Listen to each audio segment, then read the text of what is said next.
Hi, నా పేరు doctor Lenin Reddy. ఈరోజు మనం మాట్లాడుకోబోయే విషయం అత్యంత అవసరం అనే ఒక టాపిక్. నిద్ర పట్టకపోవటం. ఈరోజు ఆల్మోస్ట్ ఆల్ ప్రతి మనిషి కూడా ఏదో ఒక రోజు, ఏదో ఒక టైంలో, ఏదో ఒక నిమిషంలో అరే నాకు రాత్రి సరిగ్గా నిద్ర పట్టలేదు, ఈ మధ్య కాలంలో సరిగ్గా నిద్ర పట్టట్లేదు, ఈ నిద్రపోయి చానాళ్ళవుతుందనే మాట అనుకోకుండా ఉండే పరిస్థితి లేదు. ఎందుకు అంటే ఒకప్పటి రోజుల్లో అసలు ఇది జబ్బే కాదు. ఇప్పుడు అత్యంత పెద్ద జబ్బులాగా తయారైన పరిస్థితి.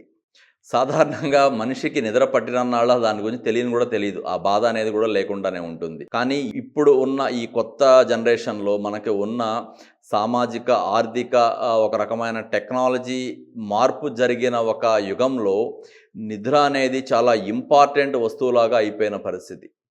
ఉద్యోగాల పరంగా కానీ, వ్యాపారం పరంగా కానీ, కుటుంబ అవసరాల పరంగా కానీ, చదువుకునే విద్యార్థుల పరంగా కానీ, ఒత్తిళ్ల పరంగా కానీ రకరకాల కారణాల చేత మనిషికి ప్రశాంతమైన నిద్ర అనేది కూడా దూరమైపోతా, దాన్ని ఎలా తెచ్చుకోవాలో తెలియక, దాంతో బాధపడతా గమ్మత్తైన విషయం ఏంటంటే నిద్రతో బాధపడే వాళ్ళు వేరే జబ్బుల్ని వాళ్ళ శరీరంలోకి వాళ్ళే ఆహ్వానిస్తూ ఉంటారు. సో, చాలామందికి ఇదొక జబ్బు అని కూడా కొంతకాలం అనిపించదు. చానా కాలం తర్వాత తెలుసుకుంటారు వాళ్ళు. నాకు ఈ మధ్య నిద్ర సరిగ్గా పట్టట్లేదు అనేది. సాధారణంగా ఏంటంటే నిద్ర అనేది ఏ మనిషికైనా సరే 6-8 గంటల సేపు కావాలి. ఈ 6-8 గంటల సేపులో మన శరీరం తనని తాను శుభ్రం చేసుకుంటుంది. తనను తాను రీచార్జ్ చేసుకుంటుంది. తనలో తయారైన కొన్ని రకాలైన కెమికల్స్‌ని, హార్మోన్లని, రసాయనాలని మళ్ళీ వాడుకోవటమో, లేపోతే వాడుకున్న వాటిని మళ్ళీ ఫ్రెష్‌గా తయారు చేసుకోవటమో చేసుకుంటుంది. ఈ నిద్ర అనే దగ్గర దీనిలో 4, 5 రకాల దశలుంటాయి. రెమ్ స్లీప్ అని, ఎన్ఆర్‌ఈఎం స్లీప్ అని. ఇలాంటి ఈ స్లీప్ సైకిల్స్‌లో కొద్దిమందికి వాళ్ళలో ఉన్న హార్మోనల్ ఇంబాలెన్స్ వలన, వాళ్ళలో ఉన్న కొన్ని రకాలైన ఆలోచనల ద్వారా, వాళ్ళు గతంలో వేసుకున్న కొన్ని రకాలైన మందుల ప్రభావంతో, వాళ్ళు బాధపడుతున్న కొన్ని రకాలైన వేరే జబ్బుల ప్రభావంతో, రకరకాల కారణాల చేత నిద్ర సరిగ్గా పట్టకపోవచ్చు. ఇంకొంతమంది లోపల వాళ్ళకున్న అలవాట్ల వలన కూడా నిద్ర సరిగ్గా పట్టకపోవచ్చు. కొంతమందిని చూస్తూ ఉంటాం మనం. నిద్ర పట్టట్లేదు కాబట్టి మేము రోజు కొంత ఆల్కహాల్ తీసుకుంటామండి. నిద్ర పట్టట్లేదు కాబట్టి మాకు స్మోకింగ్ అలవాటయిందండి అని చెప్తా ఉంటారు. సో, నిద్ర పట్టట్లేదు కాబట్టి అవి తీసుకొని ఆల్కహాల్ తీసుకోవడమో, లేకపోతే విస్కీయో, బ్రాందీయో తాగితే మాకు నిద్ర పడుతుంది అంటారు. అది పూర్తిగా వైద్యపరంగా సమర్థించదగిన విషయం కాదు. ఎందుకు అంటే అవన్నీ గూడా కొంతకాలం మీకు లాభాన్ని చేయొచ్చేమోలే గానీ, దీర్ఘకాలికంగా ఖచ్చితంగా నష్టాన్నే చేస్తాయి. నిద్ర గనక పట్టని పరిస్థితులు ఎవరన్నా గనక ఉంటే, దాని వెనకమాల ఏ కారణం చేత నిద్ర పట్టలేదని తెలుసుకోవటం చాలా అవసరం. నిద్రకి సంబంధించి ఒక మనిషిని మనం పరీక్ష చేయాలి అంటే, ఒక పరీక్ష, 2 పరీక్షలు సరిపోదు. ఒక రకంగా శరీరం మొత్తాన్ని కూడా పరీక్ష చేయాలా, శరీరంలో ఉన్న ప్రతి భాగాన్ని, ప్రతి పరీక్షని కూడా అంచనా వేసి, అప్పుడు గాని ఒక మనిషి యొక్క నిద్ర ఎందుకు రావట్లేదని పూర్తిగా మనం తెలుసుకోగలం. చాలామందికి ఇది ఒక రకమైన వయసుతో పాటు వచ్చే జబ్బులాగా అనుకుంటూ ఉంటారు. అది కూడా పూర్తిగా నిజం కాదు. వయస్సు పెరిగినప్పుడు నిద్ర పట్టే సమయం తగ్గుతుంది. అంతేగాని నిద్ర పోకుండా ఉండటమనేది కుదరని పని. నిద్ర పోకుండా ఉండటమనేది అంగీకరించలేని విషయం. సాధారణంగా 20, 25 వయసులో ఎవరైనా సరే 8 గంటలు నిద్రపోవటం అనేది మంచిది. అలాగే ఒక 50, 60 ఏళ్ళు వచ్చిన తర్వాత 7 గంటలు, 6 గంటలు కూడా నిద్ర సరిపోతుంది. కొద్దిమందికి 5 గంటలు కూడా సరిపోతుంది.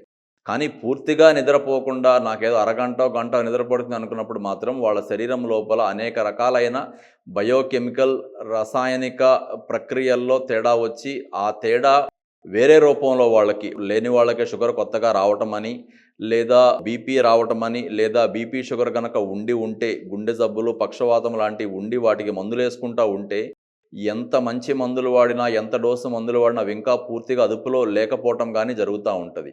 అలాంటప్పుడు నిద్ర అనేది ఎప్పుడూ కూడా మీ శరీరాన్ని, మిమ్మల్ని వేరే జబ్బుల నుంచి రక్షిస్తుంది. ఒకవేళ జబ్బులు ఆల్రెడీ గనక వచ్చి ఉంటే వాటిని అదుపులో పెట్టడానికి, ప్రశాంతంగా ఉంచడానికి ఉపయోగపడుతుంది.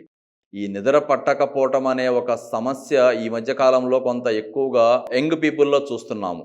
దానికి కారణం ఏంటంటే మనం వాడుతున్న టెక్నికల్ గ్యాడ్గెట్స్. ఒక రకమైన మొబైల్స్ బాగా ఎక్కువసేపు వాడటం కానీ, వాటి ద్వారా వచ్చే ఒక బ్లూ లైట్ అనేది మన కళ్ళ మీద పడి, ఆ కళ్ళ ద్వారా మెదడుకి వెళ్ళి, మెదడులో నిద్రని తెప్పించే 4, 5 భాగాలుంటాయి. అలాంటి భాగాలు కొంత ఎక్కువగా ప్రభావితమయ్యి, నిద్ర లేకుండా చూస్తున్న పరిస్థితి చూస్తున్నాం మనం. మెదడు లోపల 4 భాగాలుంటాయి ముఖ్యంగా నిద్రకు సంబంధించిన భాగాలు. ఒకటి సూప్రాకాస్మాటిక్ న్యూక్లియస్, 2 హిప్పోకాంపస్, 3 లోకస్ సెరులియస్, 4 ఎమిగ్డలా. ఈ 4 భాగాలు కూడా నిద్రకు సంబంధించి చాలా ముఖ్యమైన భాగాలుగా మనం చెప్తా ఉంటాం. ఈ మొబైల్స్ వాడటం కానీ, లేకపోతే ఎక్కువగా లైటింగ్ ఉన్న ప్రదేశాల్లో పనిచేయడం కానీ చేసినప్పుడు, ఈ భాగాల మీద దాని యొక్క ప్రభావం పడి వాళ్ళలో నిద్ర యొక్క సైకిల్ కొంత డిస్టర్బ్ అయిపోతూ ఉంటుంది. అందువలన తప్పదు, వ్యాపారం కోసమో లేకపోతే ఏదన్నా పని కోసమో అనుకున్నప్పుడు మొబైల్ వాడటంలో తప్పు లేదు, సెల్ ఫోన్ వాడటంలో తప్పు లేదు. కానీ నిద్రపోయేదానికి అది అడ్డంగా ఉంది అనుకున్నప్పుడు మాత్రం ఖచ్చితంగా రోజు మొత్తం మీద కనీసం ఒక అరగంట నుంచి గంట సేపన్నా సరే దాని యొక్క వాడకాన్ని కాస్త తగ్గించండి. చదువుకునే అలవాటును ఒకదాన్ని కాస్త పెంచండి.